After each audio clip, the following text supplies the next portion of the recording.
I was tied up in the basement and tortured to death. Before I died, I sent my last text message to Fu Jiuqing, the young master of the Beijing circle whom I had loved for 10 years. It hurt so much. He didn't reply. At that time, he was accompanying his first love to a fashion show in Paris. The moment I took my last breath, Fu Jiuqing, who was putting a necklace on his white moonlight, suddenly doubled over in pain, letting out a sharp cry, in front of everyone. His fingers twisted and snapped one by one, dripping with blood. He convulsed in agony, screaming my name. In his mind, a cold, mechanical voice echoed, detected host Jiangxi's death. The life-death contract has been activated. All damage is being transferred to the bound target, Fu Jiuqing, with tenfold pain sensation. First round of pain transfer, the pain of severed fingers, beginning, 1. The fashion show instantly descended into chaos, the darling under the spotlight. The untouchable crown prince of the capital's elite circle, Fu Jiuqing, was now curled up on the ground like a shrimp with its spine crushed. His handsome face was contorted with extreme pain, and cold sweat soaked through his expensive tailored suit. Jiuqing, what's wrong with you? Lin Weiwei, her face pale with fright, crouched down to help him but was abruptly pushed away by him. Don't touch me. Fu Jiuqing's roar carried a fear he himself hadn't even realized. His 10 fingers hung unnaturally at eerie angles, with blood dripping from between them onto the polished floor, blooming into glaring crimson flowers. Medical staff and bodyguards swarmed in, while camera flashes went off like mad on the scene. I floated in midair, watching it all with indifference. My tragedy became the grandest fireworks display at his celebration. Jiuqing, don't scare me. Is it your old illness acting up again? Lin Weiwei's voice trembled with tears. Skillfully avoiding the mention of the injury on her hand and only referring to old ailments like heart disease, she threw herself onto Fu Jiuqing, crying as pitifully as a pear blossom bathed in rain. It's all my fault for insisting on bringing you to the show, otherwise, you wouldn't be so exhausted. I'm sorry. It's all my mistake, truly worthy of Lin Weiwei. She always manages to absolve herself of any blame while simultaneously taking credit, but Fu Jiuqing couldn't hear her words. His mind was seized by waves of electric shock-like agony, with only that cold, mechanical voice echoing in his ears. Life-death contract. Bound parties share life and bear injuries together. Host Jiangxi endured the punishment of finger amputation before death, now transferring tenfold to the bound target. Fu Jiuqing, second round of pain transfer, blunt force trauma, about to begin. Fu Jiuqing screamed out in pain once again, feeling as if his ribs were being struck hard by an invisible sledgehammer, one after another. Click, the crisp sound of bone cracking was clearly audible in his own ears. Jiuqing, hold on a little longer, the ambulance will be here soon. Lin Weiwei held him, crying even more intensely, but a trace of barely noticeable impatience and resentment flashed in her eyes. This useless man, causing trouble at such a time. Looking at her hypocritical face, I suddenly felt like laughing. Just a few days ago, it was this same face looking down at me, tied to a chair. She said with a smile, Jiangxi, do you know how pigs die? They die from stupidity. Did you think Jiuqing loved you? He only loves you because your face is 70% similar to mine. Now that I'm back, it's time to get rid of you, this counterfeit. Oh, by the way, I forgot to tell you, the people who tied you up were hired by me. Guess who Fu Jiuqing will believe when he finds out, you or me, now. Fu Jiuqing's suffering is my only comfort. Fu Jiuqing, this is only the beginning. Every torment I endured before my death, you will taste one by one, repaid tenfold. Don't you love Lin Weiwei? I want to see how a useless person is going to protect his beloved. Just before being carried into the ambulance, as the excruciating pain subsided slightly, Fu Jiuqing desperately grabbed his assistant's hand and roared with all his might, Find out where Jiangxi is, now, immediately, too. Fu Jiuqing was rushed back to the country overnight and admitted to the most advanced private hospital. His injury report shocked the entire panel of experts: 10 fingers with comminuted fractures, 3 broken ribs, multiple soft tissue contusions all over the body. It's as if he was beaten by over a dozen people for an entire night. The doctor adjusted his glasses, looking at Fu Jiuqing's pale face on the hospital bed, full of confusion. But Mr. Fu has bodyguards with him 24/7. Who could have gotten close enough to do this? Fu Jiuqing remained silent, just staring at the ceiling. That intermittent, soul-deep agony left him with no strength to even speak. Jiuqing, how are you feeling? Lin Weiwei pushed the door open, her eyes red-rimmed, holding a thermal container. I made your favorite pigeon soup. Would you like to have some? She poured the soup into a bowl, stirred it with a spoon, and brought it to Fu Jiuqing's lips. Fu Jiuqing abruptly turned his head away. his gaze dark and fierce. "Where is Jiangji? Has she been found?" Lin Weiwei's movements froze, a hurt and aggrieved expression on her face. "Jiujing, what time is it now? And you're still thinking about her? Didn't she send you a text saying she wanted to go out to clear her mind? That woman is so selfish. She only causes trouble for you. Tell me, where is she?" Fu Jiujing's voice suddenly rose sharply. "How should I know?" Lin Weiwei slammed the bowl heavily onto the bedside table, tears streaming down her face. "To find her, your assistant has practically turned the entire capital upside down, but she's vanished into thin air. Jiujing, can't you see clearly? She's not worth it." Just then, a man in a black trench coat rushed in and grabbed Fu Jiujing by the collar. "He is my older brother, Jiang Che." "Fu Jiujing, where is my sister?" Jiang Che's eyes were bloodshot, his entire body radiating a terrifying ferocity. He slammed an evidence bag hard into Fu Jiujing's face. "This is Gigi's phone. I found it in the basement of an abandoned factory in the suburbs. The last text message was sent to you. Where is she?" Fu Jiujing's gaze fell on the familiar phone case, and his mind went blank with a buzz. "Abandoned factory, basement. One winter a year ago, I was also locked by him in a villa in the suburbs, just because I saw him hugging Lin Weiwei, who had just returned from abroad. He locked me in a room without heating for 3 whole days. I was running a high fever, curled up on the cold floor, calling him over and over again, but he didn't answer a single one. Later, I found out that during those 3 days, he was accompanying Lin Weiwei skiing in Switzerland. I survived, but he didn't even offer a single explanation. Just coldly threw out the words, "Jiangji, don't take advantage of my affection for you and fail to learn how to behave." A similar scene, but a different outcome. This time, I didn't make it. Fu Jiujing trembled all over. He wanted to reach for that phone, but his broken fingers simply wouldn't obey him. "Brother, please don't be like this." Lin Weiwei stepped forward to intervene, looking pitiful. "Jiujing himself is seriously injured. Can't you talk things out properly?"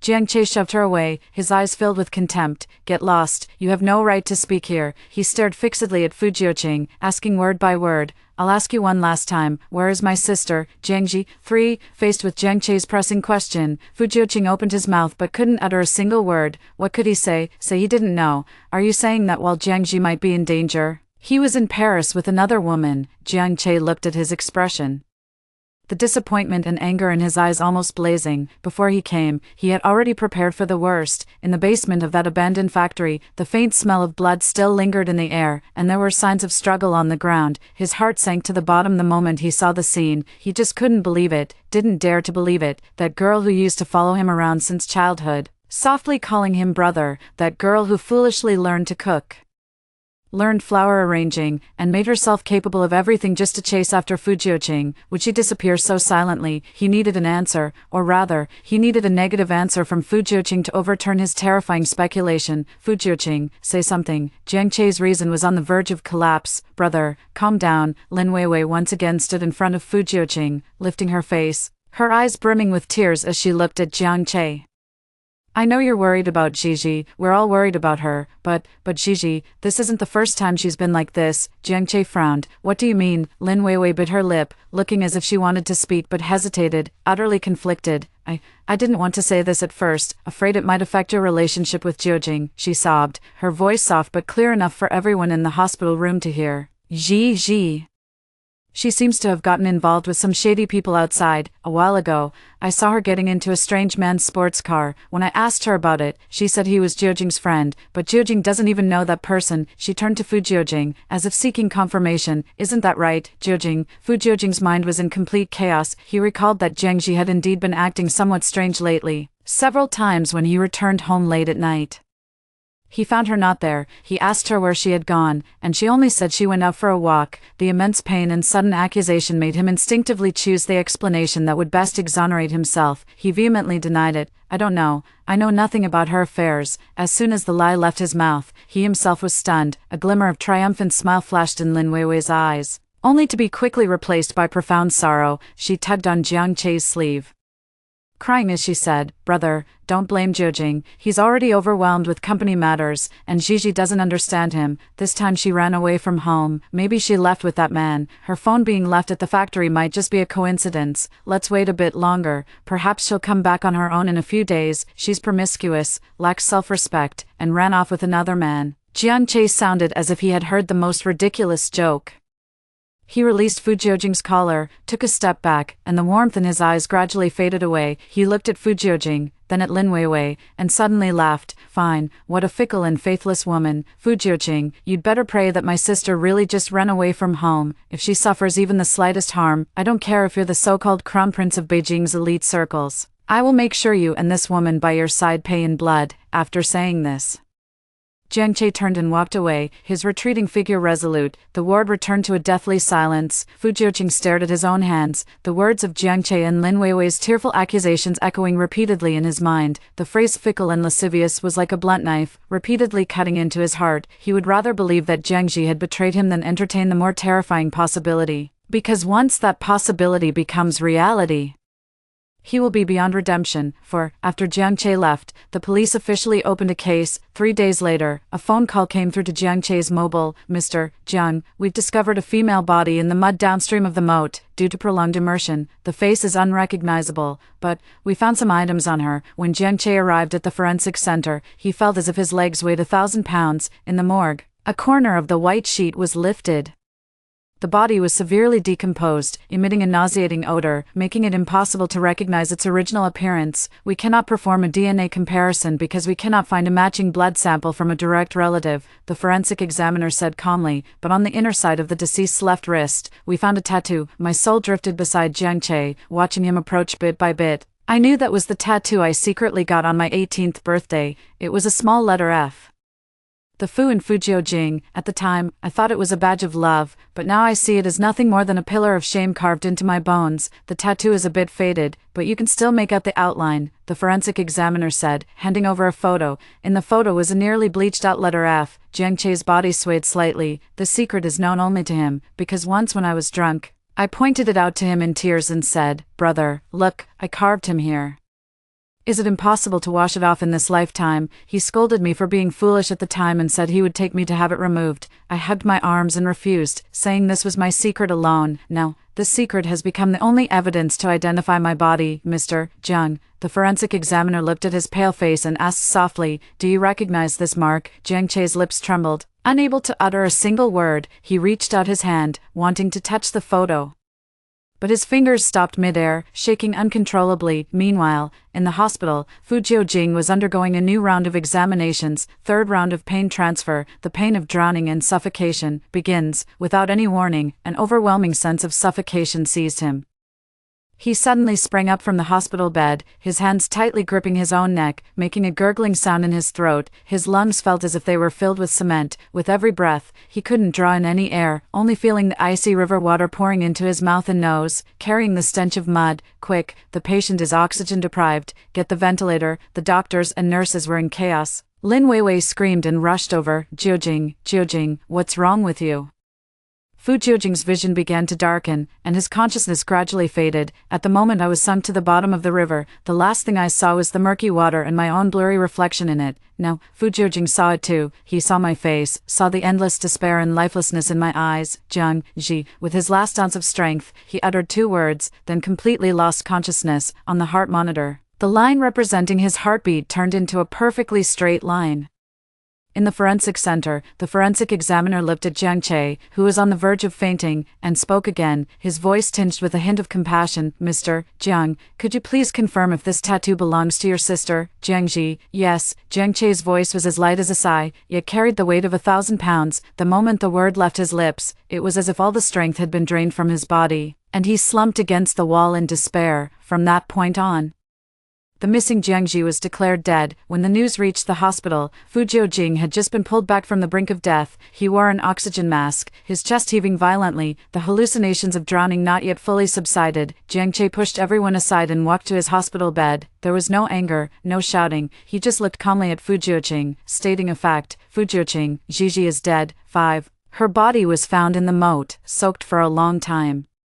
Her face was already decomposed. The only thing recognizable is the F tattooed on her wrist for you. Jiang Che placed the photo of the tattoo in front of Fu Jiujing. The blurred letter in the photo was like a red-hot branding iron, searing fiercely into Fu Jiujing's pupils. "Dead. Jiang Ji is dead. Impossible. She's just throwing a tantrum. She just ran off with another man. How could she be dead? You're lying." Fu Jiujing pushed the photos away, struggling to sit up. "She can't be dead.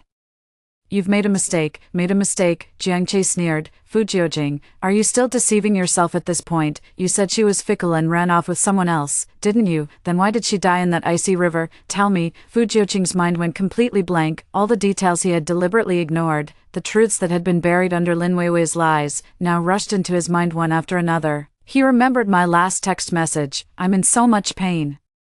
He recalled the bloodstains Jiang Che discovered in the factory basement. He thought of the inexplicable injuries on his own body, identical to what I had suffered before my death. Regret was like an airtight net, tightly entangling him, making it impossible to breathe. No, that's not it, he murmured, his gaze unfocused. Vivi said she just, Jiujing. Lin Weiwei rushed in at the right moment, interrupting him. She threw her arms around Fu Jiujing and cried out to Jiang Che. Brother, how could you use such fake news to upset Jiujing? He just got out of critical care. Turning to Fu Jiujing, she cupped his face and urgently explained, Jiujing, don't believe him, it's not true. The police haven't released any official statement at all. He made it all up to deceive you. She pulled a printed document from her bag and handed it to Fu Jiujing. Look, this is what I had someone investigate. That woman with the tattoo code F is not Gigi at all. She was a dancer who worked at a nightclub, named Fiona. She was killed and dumped in the water because she offended someone. It has nothing to do with Gigi. I floated in the air, watching Lin Weiwei's confident face, feeling a chill run down my spine. She is so cruel, so vicious, even in death. She won't let me be claimed peacefully. She wants everyone to think I'm a woman with no sense of propriety. And she wants Fu Jiuqing to forever live with the belief that Jiang Ji betrayed him.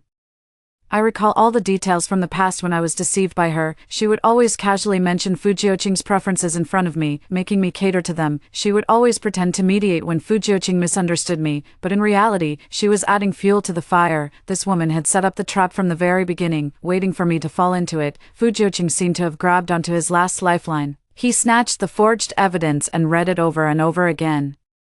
Fiona, not Jiang Ji, he repeated it over and over, as if hypnotizing himself. Jiang Che watched the absurd scene before him, trembling with rage. He pointed at Lin Weiwei and said to Fu Jiuqing, open your damn eyes and see clearly. Would you rather believe the false testimony of this woman who's full of lies than face the truth? Yet Fu Jiuqing seemed to be under some kind of spell. Clutching the document tightly as he looked up at Jiang Che, in his eyes, a glimmer of hope and resentment had reignited. Get out, he spoke, his voice hoarse. Take your fake news and get out. 6. Get out. Jiang Che laughed in anger. Fu Jiuqing, I think you've been blinded by greed. He couldn't be bothered to waste any more words on these two people, turned around, and slammed the door as he left. He was going to get the most authoritative evidence and shove the truth right in Fu Jiuqing's face. In the hospital room, Lin Weiwei gently wiped the cold sweat from Fu Jiuqing's forehead.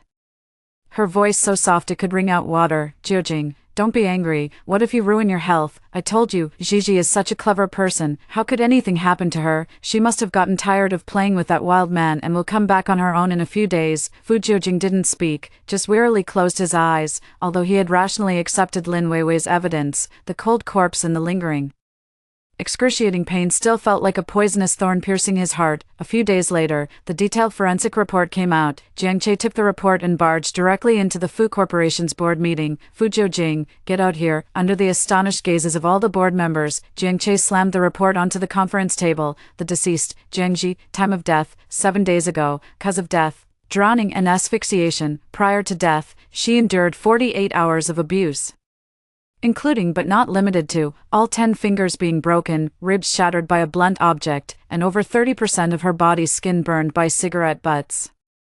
With every word Jiang Che spoke, Fu Jiujing's face grew paler. The pain he had personally experienced was now being cruelly recounted through cold, detached words. So, it wasn't an illusion, that was the hell I truly endured. The forensic team also found a micro-memory card sealed in wax inside her stomach. Jiang Che's voice trembled. She endured all that suffering just to protect this. After technical recovery, the content on the memory card turned out to be a ledger recording all the criminal evidence of a money laundering group codenamed F, and this group is directly related to the Paris project that your Fu Corporation is currently competing for. F. Fu Jiujing's pupils suddenly contracted sharply. He remembered the tattoo on my wrist, and also recalled the dancer named Fiona that Lin Weiwei had fabricated. Everything connected. This was no coincidence. I didn't disappear without reason. I was caught up in a dangerous business crime. I wasn't running off with some random man, I was risking my life to protect evidence that could overturn the entire business world of the capital. Impossible. A sharp female voice rang out. Lin Weiwei had followed them in at some point. She glanced at the report, her face breaking into an exaggerated, disdainful smile. Jiang Che, if you're going to make up a story, at least make it somewhat logical. Okay, Jiang Ji. A woman who didn't even finish college and spends all her time obsessing over love and romance. What does she know about commercial crime, protecting evidence? She's lucky if she doesn't get tricked and sold off herself. She walked over to Fu Jiujing, linked her arm with his, and spoke in an extremely mocking tone. Jiujing, don't let him fool you. What kind of person is Jiang Ji? You know her better than anyone. Her greatest talent in life is clinging to you. Having her act as a corporate spy is a complete joke. In my opinion, that memory card was probably stolen from some other man, and she ended up killed because they couldn't agree on splitting the spoils. Every word she spoke was like a knife, precisely stabbing into Fu Jiujing's heart. Yes, in his past perception, I was just such a shallow, clingy woman, good for nothing but loving him. He never imagined that I would have my own thoughts, my own pursuits, and even a brave side that he knew nothing about. He looked at Lin Weiwei's face, slightly distorted with jealousy, then lowered his gaze to the cruel forensic report. In his mind, that cold, mechanical voice echoed once again. Fourth round pain transfer, the pain of burns, begin. Fu Jiujing let out a piercing scream. His skin felt as if countless red-hot branding irons were pressed against it. With searing pain radiating from every part of his body, he collapsed to the ground, writhing in agony. His expensive suit torn to shreds by his own hands, Lin Weiwei stepped back in fear, screaming, Jiujing, what's wrong with you? In the midst of the excruciating pain, Fu Jiujing stared at her intently, his eyes revealing suspicion and scrutiny for the first time. Why did he feel unbearable agony every time Jiang Ji's death was mentioned? Why was Lin Weiwei always able to produce evidence at the first moment, shifting all the blame onto Jiang Ji? Is all of this really just a coincidence? 7. The board of directors was thrown into complete chaos. Fu Jiujing was rushed to the hospital, and this time, he refused Lin Weiwei's company. He lay on the hospital bed, his body wrapped in bandages, with large patches of redness and blisters appearing on his skin, exactly matching the burns described in the report. He finally began to face that absurd yet only possibility. His pain and mine are connected. He started frantically recalling the period before my death. I think I mentioned that I was helping a friend with an investigation. I think I mentioned that there's an issue with the Fu Corporation's Paris project. But how did he respond at the time? Jiang Ji, put away those unrealistic fantasies of yours. All you need to do is stay obediently by my side. What does a woman like you know about business matters? Don't cause me any trouble. His indifference and disdain pushed me into the abyss with his own hands. Meanwhile, Lin Weiwei seemed to sense the change in Fu Jiuqing's attitude and decided to make one last desperate attempt. She came to Fu Jiuqing with a piece of decisive evidence. Jiuqing, look, she handed Fu Jiuqing several printed chat records. I hacked into Gigi's social media account and found these chat logs between her and a man, according to the records. A man noted as Darling was chatting with me very passionately. Baby, when are you going to break it off with that guy surnamed Fu? Once I get the last payment, we'll run away together. Fu Jiuqing is such a fool, thinking you actually love him. The last message in the chat log was one I sent. Don't worry, everything is going according to plan. This fabricated communication record attempts to define my death as a case of thieves falling out caused by greed. Looking at the words, everything is going according to plan, my soul shuddered violently. A memory I had deliberately forgotten clearly surfaced before my eyes. The day I was kidnapped, I had just gotten the memory card from an informant. I realized someone was following me. In a panic, I ducked into an alley and called Lin Weiwei, because I knew she was having afternoon tea at a nearby cafe. Weiwei, help. Someone's chasing me. I'm in the alley across from you, on the other end of the phone. Lin Weiwei's voice was filled with surprise. Gigi, what are you doing there? Don't be afraid. I'll send someone over right away. I breathed a sigh of relief and hid behind the trash can. However, instead of bodyguards, what I ended up waiting for were a few menacing-looking men. They blocked the alley entrance and slowly closed in on me. Not far from the alley entrance, I clearly saw Lin Weiwei standing there, holding her phone, watching coldly as they dragged me away.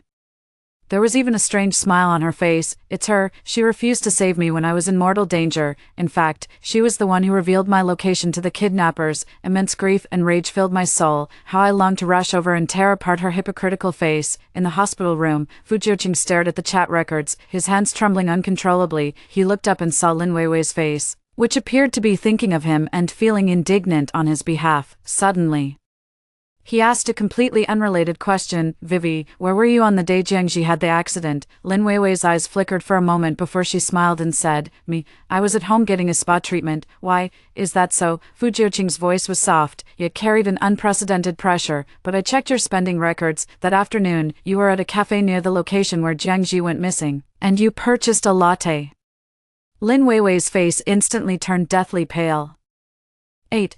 I was just passing by and thought I'd grab a cup of coffee, Lin Weiwei explained in a fluster, her eyes darting away. Jiujing, what do you mean by that? Do you suspect me? I don't suspect you. Fu Jiujing slowly sat up from the bed, every movement tugging at his wounds and sending a tearing pain throughout his body. I'm just wondering why you went to a neighborhood you never usually visit to buy a latte you never drink. His gaze was like a scalpel, dissecting Lin Weiwei's expression inch by inch. And then there's this chat record, it's well forged, but you overlooked one thing. Fu Jiujing picked up the forged evidence and pointed at the words dear on it. Jiangji is a clean freak, both mentally and in her daily life. She never uses such an intimate nickname for anyone, including me. In her phone, my contact name has always been Fu Jiujing. Lin Weiwei's face instantly drained of color. She never expected that, despite all her meticulous planning, she would be defeated by such a trivial detail. No, that's not it, Jiujing, let me explain. At that moment, the door to the hospital room was suddenly pushed open. Jiang Che walked in with 2 police officers, one of whom was escorting a man who had been beaten black and blue. He was the main culprit behind my kidnapping. Fu Jiujing, Lin Weiwei,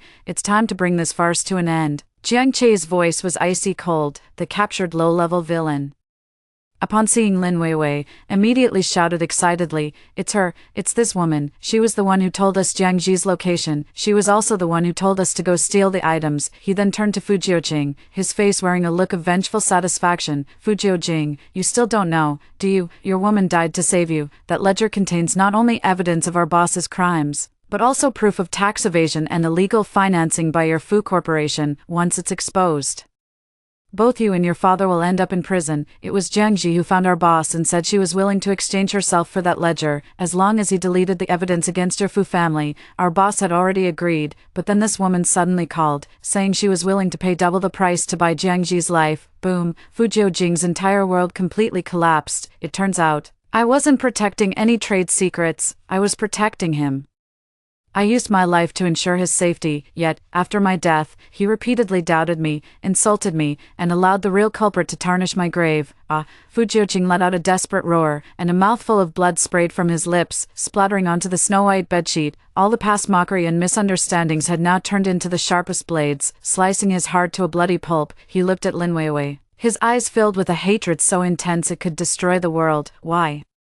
Lin Weiwei, terrified by that gaze, collapsed to the ground, sobbing incoherently. No, it wasn't me, Jiujing, you have to believe me. I love you. I did all of this because I love you so much. I couldn't let her ruin you. If that ledger were exposed, everything you have would be over. Fu Jiujing looked at her and suddenly laughed, a smile uglier than crying. So, you just let her die? He struggled to get out of bed and walked step by step toward Lin Weiwei, the heart monitor behind him emitting a piercing alarm. With every step he took, a sharp pain from dislocated bones shot through his body, but he paid it no mind. He walked up to Lin Weiwei, looking down at her, and spoke each word deliberately. Lin Weiwei, you disgust me. 9. No, Jiujing, you can't treat me like this. Lin Weiwei clung to Fu Jiujing's leg, completely hysterical. What did I do wrong? I just wanted to be with you. It's Jiangji, she's the one who won't go away. She deserves to die. She should have died long ago. I waited for you for 10 years. How could she take everything from you the moment she appeared? I fought so hard to win you back from her. I can't lose you again. I'm jealous of her. I hate her. I just want her dead. All her disguises were torn to shreds before the truth, leaving only the ugliest, most selfish possessiveness. Fu Jiujing looked down at the woman who seemed to have gone mad beneath his feet, the last trace of affection in his eyes completely vanishing, replaced only by endless hatred and finality. He kicked her away with such force that his own wound instantly tore open, blood soaking through his hospital gown. Don't touch me with your dirty hands. His voice was terrifyingly calm. Lin Weiwei, the law will punish you for your crimes. As for me, I will make sure you experience what it truly means to live a life worse than death in prison. Your family, your parents, everything you gained by relying on the Fu family, I will take it all back. Bit by bit. You say you love me, then I'll make you watch with your own eyes how your love for me leaves you with nothing. Lin Weiwei was completely desperate, looking at Fu Jiujing's face, which no longer held a trace of tenderness. She knew she was finished. The police stepped forward and placed cold handcuffs on her, just before being taken away.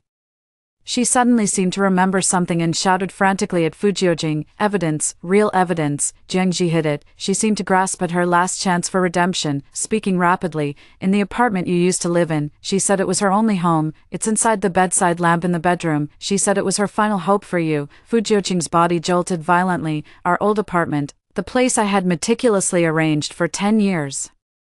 Yet he discarded it like a worn-out shoe." Jiangche gave Fujiojing a complicated look, then nodded to the police. The group immediately headed to the apartment. As the door opened, a musty, sealed-off smell rushed toward them. Everything in the room remained exactly as I had left it, with white cloths covering the furniture, yet it was still clean and tidy. Fujiojing staggered into the bedroom, a place he had once been most reluctant to set foot in. He looked at the familiar bedside lamp, the one I had searched for a long time to buy because of its warm light. With a trembling hand wrapped in gauze, he unscrewed the lampshade. In the interlayer of the lamp holder, a USB drive lay quietly. Attached to the USB drive was a small trinket, a little sunflower I had handcrafted from soft clay. "That is my favorite flower, thriving in the sunlight," I once said to him with a smile. "Fujiojing, you are my son." He just gave an impatient him at the time. Now this little sunflower struck his heart like a heavy hammer. Jiangche took the USB drive and plugged it into the laptop he carried with him. Inside, besides the complete ledger, there was also an audio file named The Final Farewell. Jiangche's finger hovered over the play button, hesitating to press it. Fujiojing, however, seemed to be bewitched, his voice hoarse as he said, "Play it." Jiangche glanced at him and pressed the play button. My voice, filled with a smile yet incredibly weak, came through the computer. "Brother, when you hear this recording, I might already be gone. Don't be sad for me. This was my own choice. Protect yourself, find a good girl, get married, and have a lovely baby. Live a good life, for my sake too. And also, Fujiojing." In the recording, I paused for a long time, as if letting out a sigh. "If he ever gets to hear this message someday, help me tell him that I don't hate him anymore. I've loved him for 10 years, and it's been too exhausting. I'll just treat it as if I had a very, very long dream. The contents of the USB drive can ensure his safety. From now on, we owe each other nothing." The recording ended, and the room fell into dead silence. Fujiojing could no longer hold on, his knees buckling as he heavily knelt on the ground, letting out a suppressed, agonizing cry like that of a wounded beast. 10. With the ledger from the USB drive and Lin Weiwei's testimony, the massive criminal network entrenched in the capital was completely uprooted. The principal offender was sentenced to death, while Lin Weiwei, convicted of intentional homicide and commercial crimes, was given a life sentence with no chance of parole, forever stripped of any hope for the future. The Fu Group, because Fujiojing voluntarily submitted the other part of the evidence and fully cooperated with the investigation, ended up with a huge fine and a major reshuffle of top management. Although severely weakened, they managed to preserve their foundation. Everything was settled. In front of my tombstone, Jiangche and Fujiojing stood side by side. There was no photo on the tombstone because not a single intact one could be found. Only the two characters Jiangji remained. Jiangche burned a copy of the verdict in front of the tombstone, and the smoke curled upward. "Jiji, those who harmed you have all received the punishment they deserved. May you rest in peace." He took out a small sunflower pinwheel from his chest and stuck it into the soil in front of my grave. "Brother knows you like this. From now on, I will come to see you every year." After speaking, Jiangche glanced at Fujiojing, who was like a living corpse beside him, then turned and left. He knew that for Fujiojing, living was the cruelest punishment. Fujiojing stood alone in front of my grave for a very, very long time. He took out a somewhat faded wallet from his suit pocket. In the inner pocket of the wallet lies a yellowed photograph. In the photo, my 18-year-old self, wearing a white dress, smiles with eyes curved like crescent moons, holding a sunflower pinwheel in my hand, with the university's tree-lined avenue in the background. It was taken on our first date. He had kept it all along, yet never admitted it in front of me. He stretched out his deformed, scar-covered hands, wanting to touch the cold engravings on the tombstone, but his fingertips trembled violently in midair. "Gigi," he finally spoke, his voice hoarse and broken. "I'm in so much pain." This time, only the endless sound of the wind answered him. He knew that the girl who would feel sorry for him, who would rush to him without hesitation, would never return. A year later, Fujiojing gave away most of his family fortune and established a foundation named Shenyang. It is specifically dedicated to helping women who are struggling in danger but are overlooked and misunderstood. In this way, he was carrying out an endless atonement. He became the most eccentric person in the capital, always dressed in an immaculate black suit, wearing specially made gloves to cover his hands that would never recover. He never smiled again. My soul hovered over the cemetery. watching all of this, and the resentment and hatred in my heart had unknowingly faded. Warm memories flashed through my mind. It was the night Jiangche carried me on his back to look at the stars. It was Fu Jiuqing clumsily setting off fireworks for my 18th birthday. Those moments of loving and being loved diluted the final pain. A warm light enveloped me. A gentle voice whispered in my ear, "Go now. In your next life, you will be born into a warm family, with parents who love you. A healthy body, and a smooth, joyful life free from worries." I turned back for one last look at this world. At the graveside, that small sunflower pinwheel spun tirelessly in the wind. In the distance, Fu Jiuqing's foundation is helping the first girl step out of the shadows and move toward the light. My spirit continues to exist forever in another form. I smiled, turned around, and stepped into that warm light. Goodbye, Fu Jiuqing. Goodbye, my 10-year-long youth that I loved.